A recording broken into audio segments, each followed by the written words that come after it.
Good morning everyone, welcome back to the channel. आज है 25 फरवरी और आज के करंट अफेयर हम इस वीडियो में कवर करने वाले हैं। शुरू करते हैं एक शॉर्ट न्यूज़ के साथ और ये है एफ इंडेक्स के बारे में। एफ इंडेक्स 2023 ये है क्या? तो आप एफ से समझ जाएंगे इसको। African Indian field training exercise है ये अफ्रीका और इंडिया के बीच में। और ये कहाँ पर होने वाली है? तो ये औंध मिलिट्री स्टेशन में होने वाली है मार्च 2023 में। इस बार ये 2023 में सेकेंड एडिशन है इसका। मल्टीनेशनल एक्सरसाइज है क्योंकि पूरे अफ्रीका कॉन्टिनेंट का नाम यहाँ पर है, तो मल्टीनेशनल है। और बाइनियल जॉइंट मिलिट्री एक्सरसाइज ये पहली बार 2019 में हुई थी सेम लोकेशन पर औंध मिलिट्री स्टेशन में, और अभी होने वाली है फिर से। और 20 अफ्रीकन नेशन इसमें पार्टिसिपेट करेंगे इन फील्ड ट्रेनिंग एक्सरसाइज। आते हैं पहले क्वेश्चन की तरफ। Central excise day is celebrated on which date? Central excise day या फिर केंद्रीय उत्पाद शुल्क दिवस ये मनाया जाता है 24 फरवरी को। किस लिए मनाया जाता है? To honour the service of central board excise and custom, CBEC की सर्विस को ऑनर करने के लिए मनाया जाता है। ये दिन सेलिब्रेट किया जाता है to commemorate the legislation of central excise and salt act. कब ये सॉल्ट एक्ट आया था? Central excise and salt act ये है 24 फरवरी 1944 को। और ये जो टैक्स है ना, किसके द्वारा एडमिनिस्टर किया जाता है? Central board of indirect taxes and customs जो है CBIC, इसके द्वारा ये टैक्स और साथ में कस्टम्स टैक्स है, GST है, central excise and services tax यानी कि CST, नार्कोटिक्स, ये सारा CBIC के द्वारा एडमिनिस्टर किया जाता है। तो उसमें CBEC भी शामिल हो जाता है ना, ये भी CBIC ही एडमिनिस्टर करती है। और CBIC क्या है? तो IRS है ना, जो इंडियन रेवेन्यू सर्विस, उसकी दो बॉडीज़ में से एक पार्ट ये भी है CBIC।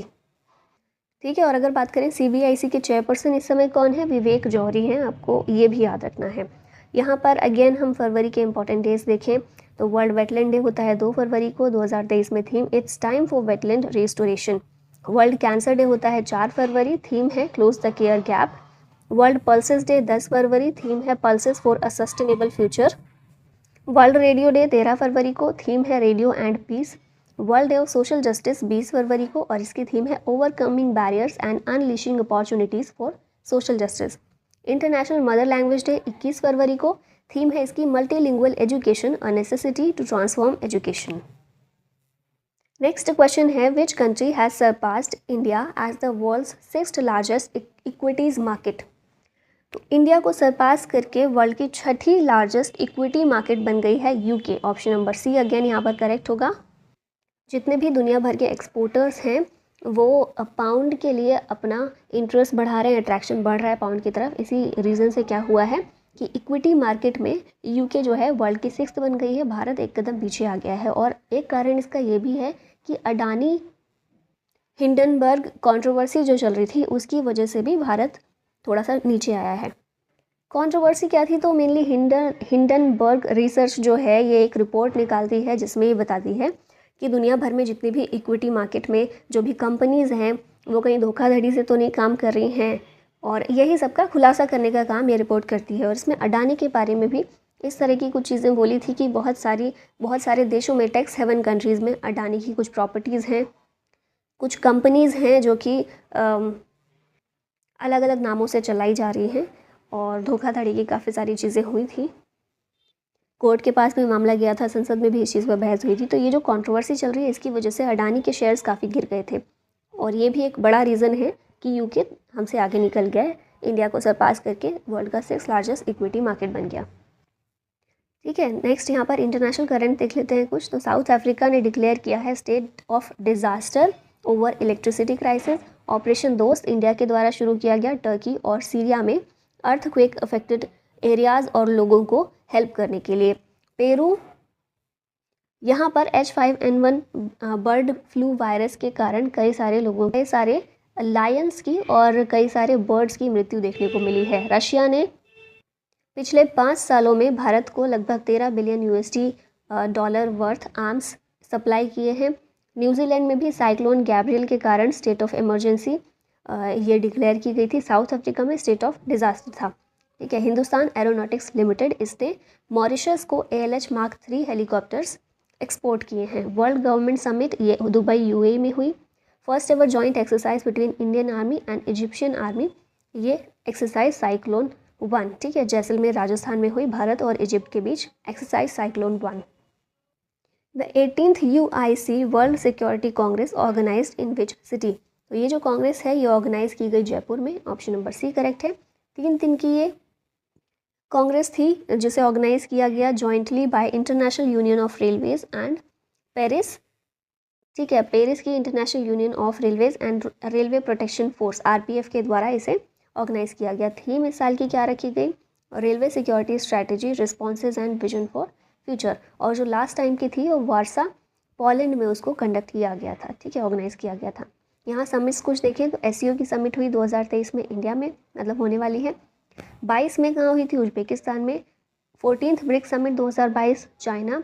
48th G7 समिट 2022 ये जर्मनी में हुई। बिम्स्टेक समिट हुई थी श्रीलंका में।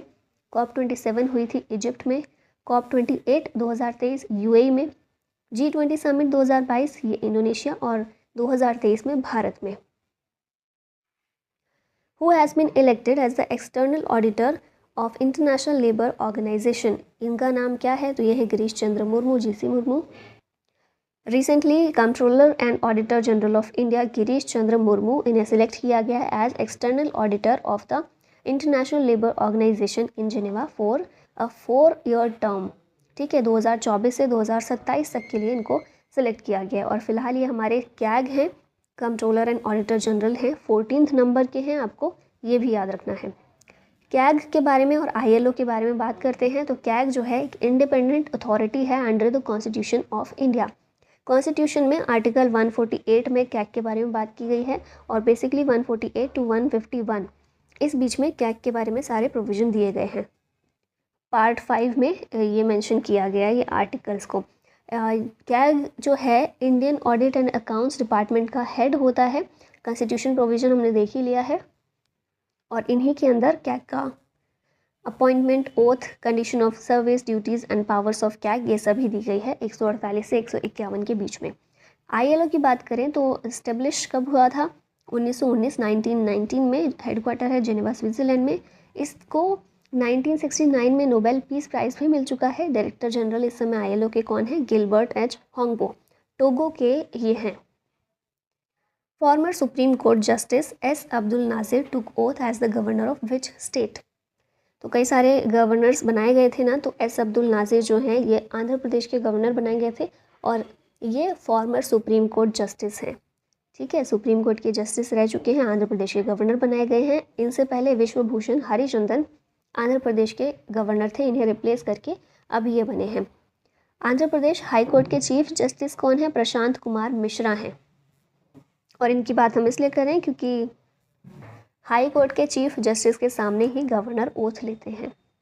ये न्यू गवर्नर्स हैं, एक बार फिर से रिवाइज कर लेते हैं। गुलाब चंद कटारिया असम के, CP राधाकृष्णन झारखंड, S. अब्दुल नज़ीर आंध्र प्रदेश के, Lakshman Prasad Acharya Sikkim, Shiv Pratap Shukla Himachal Pradesh, Kaivalya Trivikram Patnaik Arunachal Pradesh, Rajendra Vishwanath Arlekar Bihar, BD Mishra LG of Ladakh, Vishwabhushan Harichandan ये छत्तीसगढ़ के बने हैं, पहले कहाँ के थे? आंध्र प्रदेश के थे, ठीक है। फिर रमेश बैस महाराष्ट्र, अनुसुईया उइके मणिपुर, ला गणेशन नागालैंड और फागू चौहान ये मेघालय के बनाए गए हैं। Who won the Argentina open title 2023 recently? Argentina open title ये जीता है कार्लोस अल्काराज ने। स्पेनिश प्लेयर हैं ये, स्पेन के हैं, इन्होंने किसे हराया? कैमरॉन नोरी को हराया है, ठीक है। और कार्लोस अल्काराज के बारे में बात करें, US open 2022 men's single champion रहे हैं। नोवाक जोकोविच ऑस्ट्रेलियन ओपन 2023 में जीते हैं। 2023 में अभी तक सिर्फ यही हुआ है, सिर्फ ऑस्ट्रेलियन ओपन ही हुआ है, तो आपको याद रखना है सिंगल्स में सिंगल्स का टाइटल नोवाक जोकोविच ने जीता। और कार्लोस अल्काराज अभी अर्जेंटीना ओपन जीता है 2023 में, 2022 में US ओपन ये इन्होंने जीता था। ग्रैंड स्लैम टूर्नामेंट 2022 के चैंपियंस यहाँ देख लेते हैं। Australian Open 2022 Rafael Nadal, Spain के वुमेन्स कैटेगरी में एशले बार्टी थी। विंबलडन ओपन की बात करें, नोवाक जोकोविच ने जीता और women's singles title Elena Rybakina. फिर फ्रेंच ओपन में राफेल नडाल ने और इगा स्वाइतेक ने। US ओपन में कार्लोस अल्काराज और इगा स्वाइतेक, ठीक है। नेक्स्ट देखते हैं, PM Modi will inaugurate Barisu Kannada Dim Dimava festival in which state? तो ये दिल्ली में किया जाएगा। देखिए नाम से थोड़ा सा ऐसे कंफ्यूज हो सकते हैं कि साउथ का कोई स्टेट होगा, है ना। और देखिए मैंने ऑप्शन भी तीनों साउथ के ही रखे हैं, दिल्ली को एक छोड़कर, क्योंकि ये तो आंसर ही था, रखना ही था। तो इसीलिए कंफ्यूज नहीं होना है पीएम मोदी। ये जो फेस्टिवल है बरिसु कन्नड़ डिम डिमावा फेस्टिवल, इसको न्यू दिल्ली में, ठीक है, न्यू दिल्ली में इसको इनॉग्रेट करेंगे 25 फरवरी यानी आज ही के दिन ये इनॉग्रेट किया जाएगा दिल्ली के ताल कटोरा स्टेडियम में। ऑर्गेनाइज किया जाएगा to celebrate Karnataka's culture tradition and history, और ये प्रोवाइड करेगा opportunities to hundreds of artist to showcase their Karnataka heritage culture through dance, drama, poetry etcetera. Next देखते हैं यहाँ पर कुछ करंट अफेयर रिविजन कर लें तो फेस्टिवल्स, मांडू फेस्टिवल मध्य प्रदेश में, बेलम केव्स फेस्टिवल आंध्र प्रदेश, लाई हरोबा ये मणिपुर में, बक्सा बर्ड फेस्टिवल वेस्ट बंगाल, जोकुटपई Mizoram, Dhanu Jatra Odisha, Madhavpur fair Gujarat, chariot festival Tamil Nadu, Karavali festival Karnataka, Magh Bihu Assam, Jallikattu Madurai Tamil Nadu, Chapchar Kut Mizoram में, इनोवेशन फेस्टिवल अरुणाचल प्रदेश, फिर है Nagoba Jatra Telangana, Surajkund craft fair Haryana, Kala Ghoda art festival ये मुंबई में, और फिर एक दिव्य कला मेला हुआ था वो भी मुंबई में। Who inaugurated all India taekwondo championship, ये चैंपियनशिप अनुराग ठाकुर के द्वारा इनॉग्रेट की गई। ये कौन है, हमारे minister of youth affairs and sports हैं अनुराग ठाकुर। इन्होंने इनॉग्रेट किया ऑल इंडिया ताइक्वांडो चैंपियनशिप को। कहाँ पर किया, नई दिल्ली में। ये ऑर्गेनाइज किया गया to mark 50 years of Korea India diplomatic relations. और भारत में जो कोरियन कल्चर सेंटर इंडिया है, इसने को होस्टिंग की इसकी with the sports authority of India under the sports ministry. तो किसने ऑर्गेनाइज किया ये भी आपको याद रखना है, स्पोर्ट्स अथॉरिटी ऑफ इंडिया के साथ मिलकर को होस्ट किया है कोरियन कल्चर सेंटर इंडिया ने। नेक्स्ट यहाँ पर अपकमिंग स्पोर्ट्स इवेंट्स एक बार देख लेते हैं। फीफा 2026 कनाडा, मेक्सिको, यूएस में होने वाला है। FIFA women's world cup 2023 Australia और न्यूजीलैंड में। Asian Games 2026 Aichi Nagoya Japan में। कॉमनवेल्थ गेम्स 2026 विक्टोरिया ऑस्ट्रेलिया में होंगे। समर ओलंपिक 2024 पेरिस फ्रांस में। Winter Olympic 2026 Milan and Cortina d' Ampezzo Italy में। फिर men's ICC world cup 2023 India में। 2026 का men FIH hockey world cup Belgium और Netherlands में। World boxing championship 2023 Tashkent Uzbekistan में। और वर्ल्ड बैडमिंटन चैंपियनशिप 2023 ये कोपेनहेगन डेनमार्क में इसको ऑर्गेनाइज किया जाएगा। How many people awarded from संगीत नाटक एकेडमी फेलोशिप्स इन 2023। संगीत नाटक एकेडमी फेलोशिप, अब देखिए दो कैटेगरीज में ये दिया जाता है, एक संगीत नाटक एकेडमी फेलोशिप और एक है संगीत नाटक एकेडमी अवार्ड्स। तो फेलोशिप कैटेगरी में जो है 8 लोगों को ये अवार्ड दिया गया है। और अगर हम बात करें कि अवार्ड्स संगीत नाटक एकेडमी, ये दिया गया है 128 लोग आर्टिस्ट को in the field of music, dance, theatre, traditional and folk. किसके द्वारा दिए जाते हैं, प्रेसिडेंट के द्वारा। फिलहाल है हमारी द्रौपदी मुर्मू, इनके द्वारा ये दिए गए हैं 2019, 2020 और 2021 के लिए, ठीक है। कहाँ पर, नई दिल्ली में। संगीत नाटक एकेडमी की बात करें, SNA, ये नेशनल लेवल एकेडमी है जो कि गवर्नमेंट के द्वारा सेटअप की गई है। 1952 में 1952 में ये क्रिएट की गई थी और इसके चेयरमैन इस समय संध्या पुरेचा हैं। नेक्स्ट यहाँ पर कुछ अवार्ड्स को रिवाइज कर लेते हैं। SS Rajamouli best director award इन्हें मिला है RRR मूवी के लिए at the New York film critics circle awards 2022। Adar Poonawalla Patangrao Kadam award, DY Chandrachud award for global leadership, ये हमारे CGI हैं इस समय, इन्हें मिला है award for global leadership. R Bonnie Gabriel USA की मिस यूनिवर्स 2022 रही। Sargam Kaushal Mrs World 2022, Sonakshi Sinha PETA person of the year. फिर Prabha Atre Pandit Hari Prasad Chaurasia life time achievement award इन्हें मिला। R Vishnu Prasad the most distinguished scientist of the year रहे। Asha Parekh 52nd Dada Saheb Phalke award. Former PM Manmohan Singh हमारे, उनको life time achievement honour by UK दिया गया है। Who ranked number 1 independent power producer globally by S&P। S&P के जरिए विश्व स्तर पर नंबर 1 पावर प्रोड्यूसर ग्लोबली ये कौन रहा है, तो याद रखना है NTPC लिमिटेड जो है ये रही है इस लिस्ट के अकॉर्डिंग, इस रिपोर्ट के अकॉर्डिंग नंबर 1 पर। यहाँ देख लेते हैं S&P global commodity insights top 250 global energy company ranking 2022। तो ये जो रैंकिंग है टॉप 250 कंपनीज़ की है, ऐसी कंपनीज जो एनर्जी कंपनी है। इस रैंकिंग में एनटीपीसी लिमिटेड रही है टॉप पर। एनटीपीसी लिमिटेड ये इंडिया की लार्जेस्ट पावर जनरेटिंग कंपनी है और जितना भी टोटल इलेक्ट्रिसिटी प्रोड्यूस होता है भारत में उसमें 24% कॉन्ट्रीब्यूशन एनटीपीसी का है। एनटीपीसी ने नीति आयोग के साथ 2022 में पार्टनरशिप की थी for the net energy zero effort. NTPC एक पीएसयू है अंडर पावर मिनिस्ट्री, तो आपको ये याद रखना है ये पावर मिनिस्ट्री के अंदर आता है, पीएसयू है। 1975 में इसकी स्थापना हुई थी। चेयरमैन एंड एमडी इस समय है गुरदीप सिंह।